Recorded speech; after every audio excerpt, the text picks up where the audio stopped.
Durkheim's theory of suicide. Emile Durkheim, one of the founding figures of sociology, wanted to understand the world in ways that went beyond individual choices and personal feelings. He believed that society influences our actions, even in the most personal decisions. One of his most important studies focused on something as personal and devastating as suicide. He set out to explain why people take their own lives and how society plays a significant role in these tragic decisions. His findings were groundbreaking because they showed that suicide is not just an individual act, it is also a social phenomenon. Durkheim believed that by studying suicide, he could show how society impacts behavior. He carefully collected data and found patterns that could not be explained by individual circumstances alone. He identified 4 types of suicide, each influenced by the relationship between an individual and society. These types were egoistic, altruistic, anomic, and fatalistic suicide. Each one helps us understand how our connection to the larger social world shapes this deeply personal act. Egoistic suicide occurs when people feel disconnected from society. Imagine someone who feels like they do not belong, like an outsider looking in. They might not have strong family ties, close friendships, or a sense of purpose within a group. This lack of connection can leave them feeling lonely and isolated, making them more vulnerable to taking their own lives. Durkheim found that people who were not married or who lacked strong community support were more likely to experience this type of despair. Altruistic suicide is the opposite. It happens when someone feels so deeply connected to a group or cause that they are willing to sacrifice their life for it. Think about soldiers who die in battle or people who end their lives for the good of their community.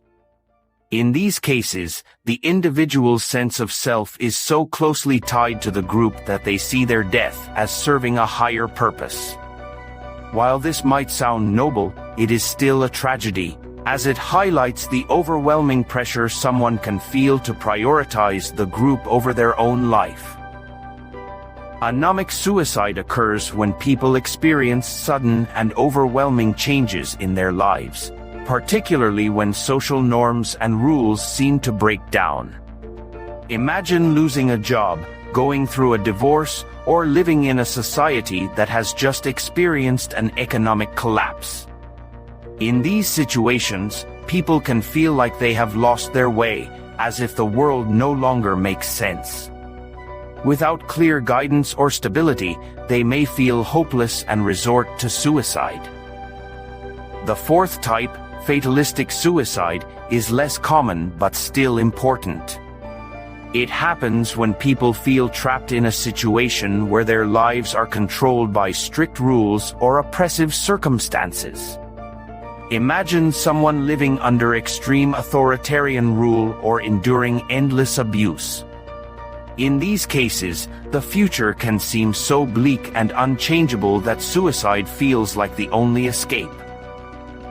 Durkheim's study of suicide revealed something incredibly important: the ways we connect to society matter deeply.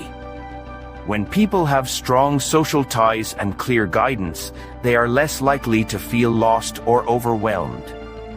But when these ties are weak or society feels chaotic, people can be more vulnerable. Durkheim showed that even something as personal as suicide is influenced by the larger social world. His work also changed how we think about mental health and societal responsibility. It is not enough to look at individual struggles, we also need to look at the social environment. Are people feeling isolated? Are they experiencing too much pressure to conform? Are they living through rapid changes that make life feel unstable? By addressing these broader social issues, we can help create a world where fewer people feel pushed to the brink. Today, Durkheim's theory of suicide is still incredibly relevant.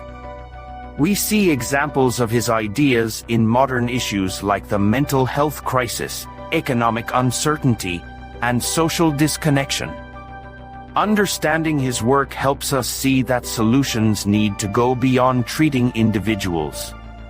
We need to build stronger communities, provide better support systems, and create societies that offer stability and purpose. If you found this explanation helpful and want to explore more fascinating ideas about how society shapes our lives, be sure to like this video and subscribe to the channel. Your support helps us create more content that makes complex ideas easy to understand. Let us keep learning and growing together.